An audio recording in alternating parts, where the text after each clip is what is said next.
in a lot of the examples I did of how a lessee would account for a lease under IFRS 16, I had it so that the initial measurement of the lease liability was equal to the right of use asset. Sometimes it's like that in real life, but sometimes it's not. Okay, so the right of use asset is actually calculated by starting with the initial measurement of the lease liability. Okay, that's what we did in the examples. But if there are any lease prepayments, those are added. Okay, so lease prepayments will increase the right of use asset. So if the lessee has made some kind of payment to the lessor prior to the commencement of the lease, that will increase the right of use asset. And then, of course, that will be depreciated over the lease term by the lessee over time.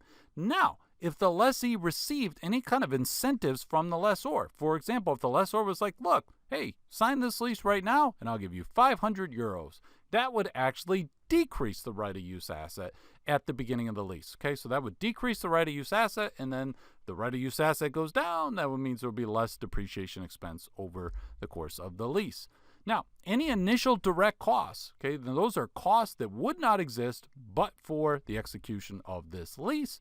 Okay, those costs will also increase the right of use asset. I'm going to talk about those costs specifically more in the next video, so hold that thought if you have any questions.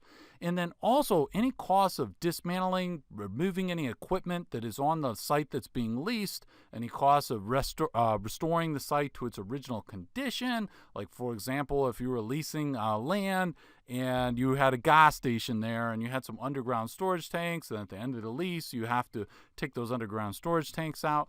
Any of those costs would be added, okay, to that initial measurement of lease liability when calculating the right of use asset. So in some cases, again, the initial measurement of the lease liability and the right of use asset will be identical.